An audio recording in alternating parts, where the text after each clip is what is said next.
हमारी संस्कृति, हमारे संस्कार सदा रहें हमारे साथ। सब्सक्राइब करें तिलक।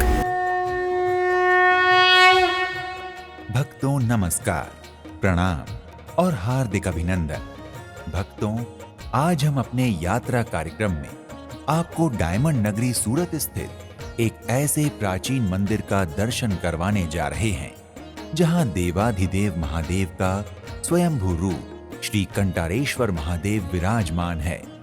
ये स्थान प्राचीन काल में कपिल मुनि का तपस्थल रहा है और यहाँ पर सूर्यकुंड नामक एक जलधारा है जिसे अपने वनवास काल में भगवान श्री राम ने ऋषियों के आग्रह पर पृथ्वी पर बाण मारकर प्रकट किया था।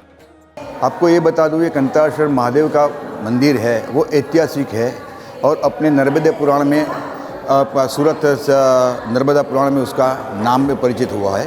भक्तों, कंटारेश्वर महादेव मंदिर का परिसर बहुत ही सुंदर एवं शांति की अनुभूति देने वाला है।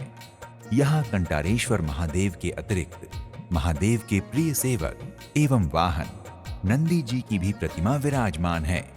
इन्हीं के साथ एक और भगवान गणेश, ब्रह्मा जी, सूर्य नारायण भगवान, हनुमान जी, विष्णु जी एवं कपिल मुनि जी की प्रतिमा भी विराजमान है। मंदिर की दीवारों पर ऊपर की ओर भोलेनाथ की लीला की सुंदर चित्रकारी की गई है जो दिखने में अत्यधिक मनमोहक प्रतीत होती है। परिसर में भोलेनाथ का एक और छोटा सा मंदिर है जहां भक्त महादेव का दर्शन पूजन करते हैं। मंदिर का शिखर एवं संपूर्ण मंदिर की वास्तुकला किसी का भी मन मोह लेने वाली प्रतीत होती है। ये वास्तुकला मंदिर की भव्यता एवं पौराणिकता का प्रत्यक्ष प्रमाण है। भक्तों, श्री कंटारेश्वर महादेव मंदिर के पास दाहिनी ओर एक कुआं है। ये कुआं सूर्य कुंड के नाम से विख्यात है। मान्यता है कि सूर्य की प्रथम किरण इस कुंड में पड़ती है। इस कुंड के बारे में कहा जाता है कि इस कुंड को भगवान श्री राम ने कपिल मुनि के आग्रह पर पृथ्वी पर अपने बाण का प्रहार करके बनाया था। इस कुंड से जुड़ी एक कथा के अनुसार त्रेता युग में यहाँ घना जंगल था जो तपस्वियों को रुचिकर था। उस समय कपिल मुनि कई ऋषियों मुनियों के साथ यहाँ तपस्या कर रहे थे। वनवास के दौरान एक दिन भगवान श्री राम अपने भाई लक्ष्मण के साथ यहाँ पधारे। कपिल मुनि ने अपने तपोबल से भगवान श्री राम और लक्ष्मण के दैवीय स्वरूप को पहचान लिया। अतः उन्होंने भगवान श्री राम से आग्रह किया कि प्रभु, हम तपस्वी ऋषियों के लिए यहाँ जल का अत्यधिक संकट है, अतः आप कृपा करके हमारे लिए किसी जल स्रोत का निर्माण कर दें तो हम पर आपकी बड़ी कृपा होगी। कपिल मुनि के आग्रह पर भक्त वत्सल भगवान श्री राम द्रवीभूत हो गए और त्वरित अपने धनुष की प्रत्यंचा पर बाण चढ़ाकर पृथ्वी पर प्रहार किया, जिससे यहाँ एक फव्वारा प्रकट हुआ। किंतु ये फव्वारा तीव्रता से ऊपर की ओर जा रहा था।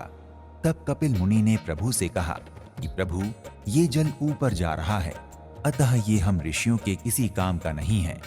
कृपा कर व्यवस्थित जल स्रोत का उपक्रम प्रदान करें। तब भगवान श्री राम ने एक शिला उखाड़ी जिससे यहाँ एक कुंड निर्मित हो गया। इस कुंड में सूर्योदय की प्रथम किरण पड़ती है, इसलिए ये कुंड अब सूर्य कुंड के नाम से प्रसिद्ध है। इस कुंड के चारों ओर ऊपर की तरफ विभिन्न देवी देवताओं के छोटे छोटे बहुत से मंदिर बने हुए हैं। भक्तों, भगवान श्री राम ने उखाड़ी हुई शिला जहां रखी है वो स्थान ताप्ती नदी के तट पर स्थित महाराष्ट्र का प्रभाषा नामक स्थान है। वहां कपिलेश्वर नाम से महादेव का मंदिर है। वहां भी भक्तों की भारी भीड़ होती है। भक्तों, शिव आराधना को समर्पित परम पवित्र मास श्रावण में तो यहाँ स्थानीय भोला, घांची और खत्री भक्तों की विशेष भीड़ होती है। वे सब घंटों घंटों तक भगवान शिव के विभिन्न अभिषेक करते हैं। कांवरियों, शिव उपासकों और शिव भक्तों की भीड़ देखते ही बनती है। आज 65 साल की उम्र मेरी हो गई है। मैंने कभी कहीं पे ऐसे 24 घंटे पूजा देखी नहीं है, पर इस मंदिर के अंदर में यहाँ पे 24 घंटे पूजा होती श्रावण मास में। बहुत विशाल मंदिर है।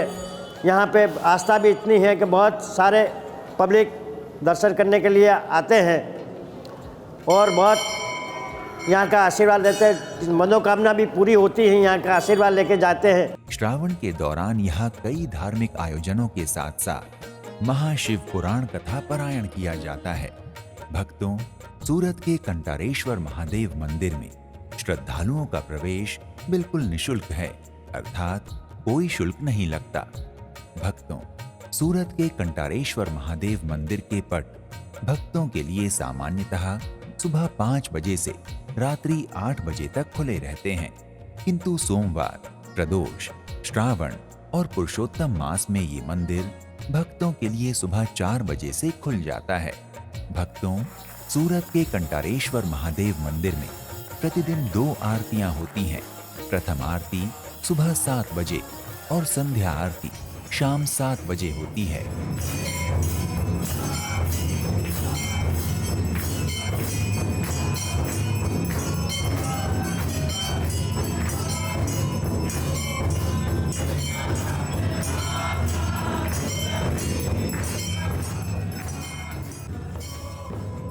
भक्तों, अगर आप सूरत पहुंचकर कंटारेश्वर महादेव का दर्शन पूजन करना चाहते हैं तो अपने बजट, क्षमता और सुविधानुसार यात्रा का शुभारंभ कीजिए। तो आज के इस एपिसोड में इतना ही। एक नए धाम की यात्रा में फिर मिलते हैं। नमस्कार, प्रणाम, इति शुभम।